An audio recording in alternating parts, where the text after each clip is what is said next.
Have you ever walked into a phone store feeling financially confident only to leave 2 hours later wondering if you just signed up for a payment plan? That'll haunt you for the next 3 years. You're not alone right now. The average American is paying over $80 a month for their phone payment plan. And that's before we even talk about the data plan, insurance, apps, and the soul-crushing realization that their shiny new device will be obsolete in 18 months. My name is Mike, and I help people understand money and make smarter financial decisions. If you're tired of being tech poor and want to know exactly how much you should spend on phones and technology based on your salary, make sure to subscribe to the channel and hit that like button. If this information saves you from financial disaster, it'll be worth it. Here's something that'll shock you. Most people think they can afford way more tech than they actually can. The average person is now spending over $1,500 on a new phone, but here's the kicker. Just because a carrier will approve you for that payment plan doesn't mean you should take it. Carriers aren't your financial advisors. They're in the business of locking you into contracts and making money off your monthly payments for as long as possible. The truth is, phone companies and tech retailers have mastered the art of making unaffordable devices seem affordable. They'll break it down to just $39 per month and suddenly a $1,500 phone doesn't sound so expensive. But what they won't tell you is that you'll be paying interest. You'll be locked into a carrier.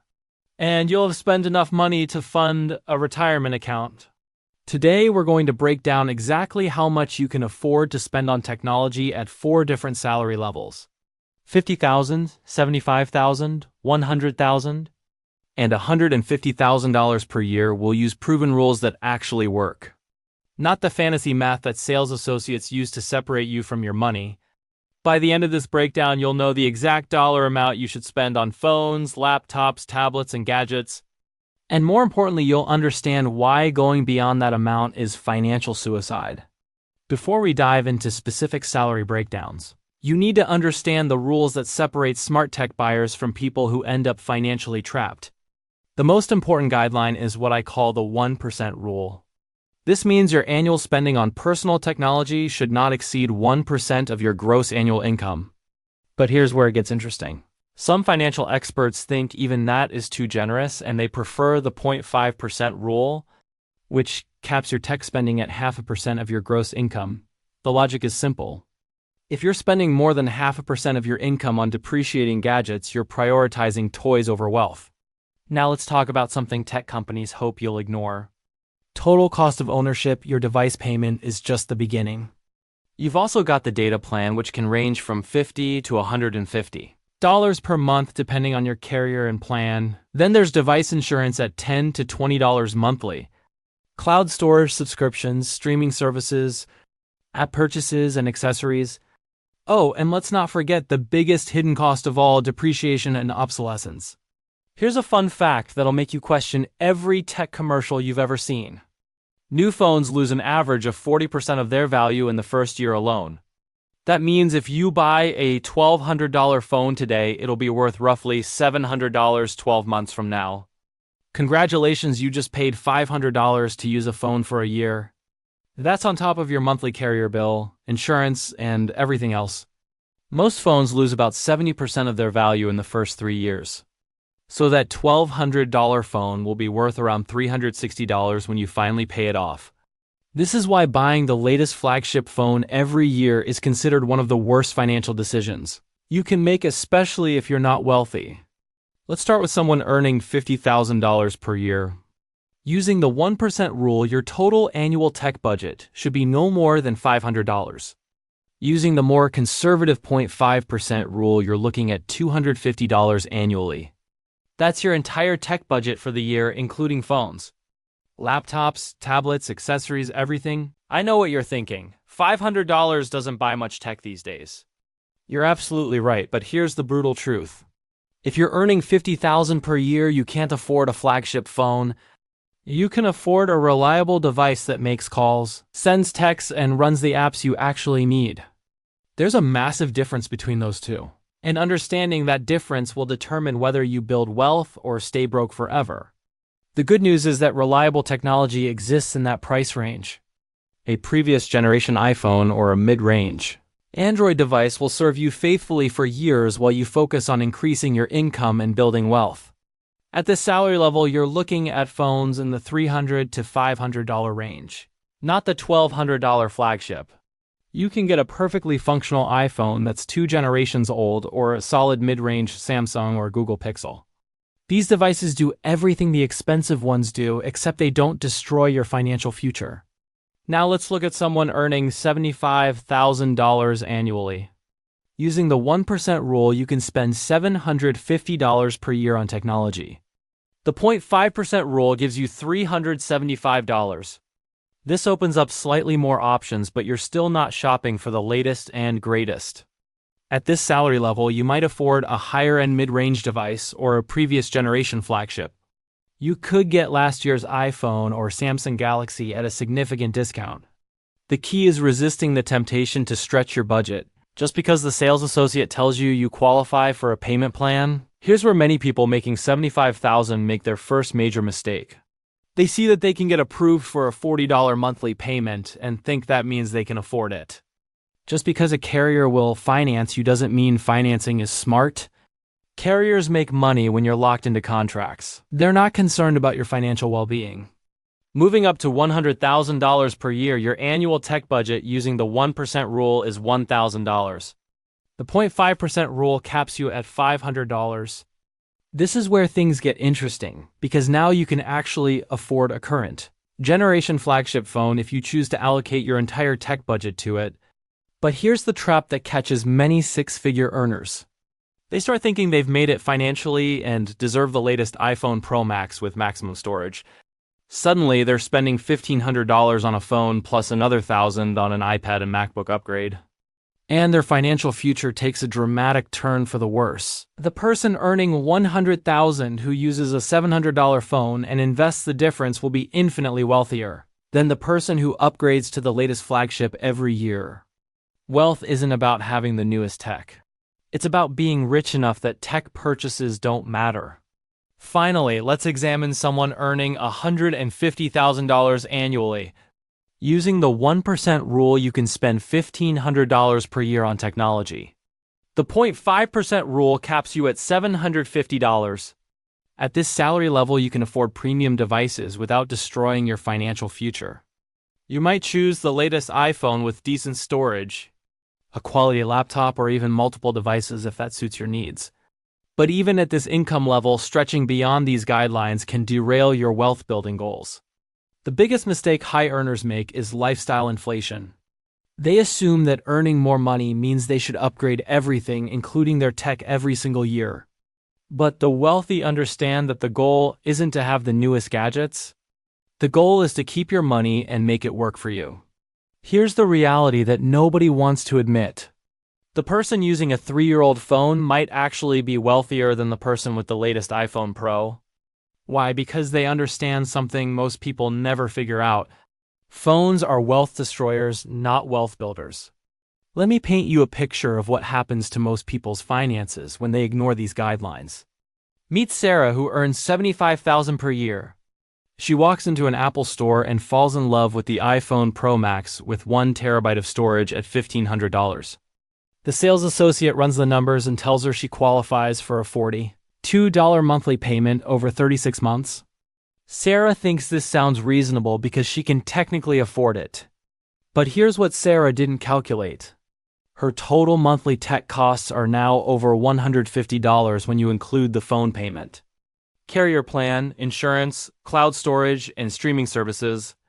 That's over $2,400 per year, which is more than 3% of her gross income. Sarah is now tech poor, which means she looks successful with the latest devices while struggling financially behind the scenes. Fast forward 18 months and Sarah's phone is worth about $600, but she still owes $500 on the payment plan. Meanwhile, her coworker Mike, who also earns $75,000, bought a previous generation iPhone for $600 and paid cash. Mike owns his phone outright, he has no monthly device payment, and he's been investing that $42 per month that Sarah pays to Apple. Over 3 years, assuming a conservative 7% return, that money grows to over $1,700. Mike built wealth while Sarah built a relationship with the Genius Bar. This is the hidden cost of buying too much tech that nobody talks about. It's not just the monthly payment. It's the opportunity cost of all the money you could have been investing, instead of sending to tech companies every month. Now let's address the elephant in the room. What about people who claim they need the latest tech for work or they're in a creative field that demands premium devices? These are valid concerns, but they're often used as excuses to justify overspending. If you genuinely need premium tech for work, your employer should be providing it, or you should be writing it off as a business expense. If you're a freelance photographer or video editor who genuinely needs a powerful laptop, that's a business investment, not a personal purchase. The principles don't change, you just need to be honest about needs versus wants. You need a device that performs the tasks required for your work. You want the latest status symbol with features you'll never use. Here's a secret that tech companies don't want you to know. Devices that are 1 or 2 generations old perform almost identically to the newest models for 99% of users. An iPhone from 2 years ago makes calls, sends messages, runs apps, and takes photos just as well as the current model. The difference is you're paying half the price. A 3-year-old MacBook Air handles email, web browsing, and basic productivity just fine. You don't need the M3 chip unless you're doing professional video editing. And even then, the previous generation probably handles it perfectly. Let's talk about something that makes tech buying even more dangerous for your wealth. Extended warranties, Apple Care, device insurance, and all the other add-ons that retailers push during the purchase process.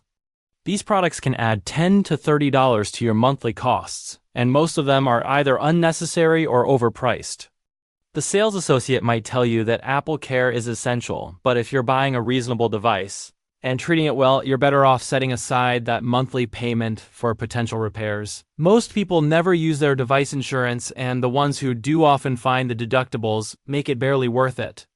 Here's where the psychology of tech buying gets really twisted. Retailers train their sales staff to make you feel like you're getting a deal even when you're being financially destroyed. They'll show you a monthly payment and ask if you can afford it. Of course, you can afford $40 a month.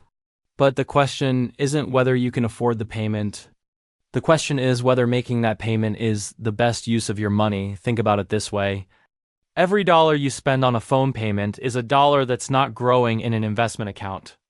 If you're paying an extra $30 per month for a fancier phone, that's $30 that could be earning returns for the next 30 years. At a 7% annual return, that extra $30 per month becomes over $36,000 over 3 decades. Suddenly, that slightly better camera and extra storage don't seem quite so appealing when you realize they might cost you $36,000 in lost wealth building opportunities. This brings us to one of the most important concepts in personal finance. Opportunity cost. Every financial decision you make eliminates other opportunities. When you choose to spend money on a depreciating device like a phone, you're choosing not to invest that money in appreciating assets like stocks or index funds. The wealthy understand this concept intuitively. They use reasonable tech not because they can't afford better devices, but because they'd rather use that money to buy assets that increase their wealth rather than drain it. Warren Buffett, one of the richest people in the world, famously used a flip phone for years. He understood that phones are tools for communication, not investments or status symbols. But here's where many people get defensive. They argue that their phone is their computer, their camera, their entertainment system, and their connection to the world. These might be valid points, but they're usually just rationalizations for overspending. A $700 phone does all of those things just as well as a $1,500 phone. The person on the other end of your video call can't tell if you're using an iPhone 14 or an iPhone 16. Your Instagram followers don't know if your photos came from a Pro Max or a standard model. You're paying extra for features that provide zero additional value to your life. Here's the brutal truth about tech affordability that most people refuse to accept. If you're not already wealthy, you can't afford to act like you are. Wealthy people can afford to make suboptimal financial decisions because they have the resources to absorb the losses. If you're still building wealth, every dollar counts, and wasting money on expensive tech will keep you from ever achieving financial independence. The path to wealth isn't complicated, but it requires making choices that your peers might not understand. While they're complaining about their phone payments and showing off their latest gadgets, You'll be building investment accounts that eventually eliminate the need for monthly payments on anything. Let's talk about upgrade cycles, because this is where tech companies absolutely love to play games with your brain. They've conditioned people to believe they need a new phone every year or two.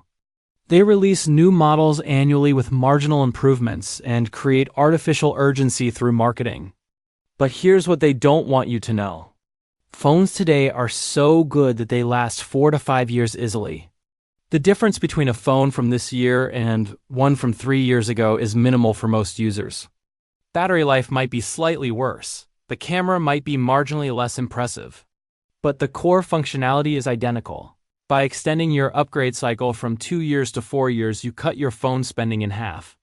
That alone could be the difference between retiring comfortably and working until you're 70. Think about that the next time a carrier tries to convince you to upgrade. Remember those numbers we talked about today?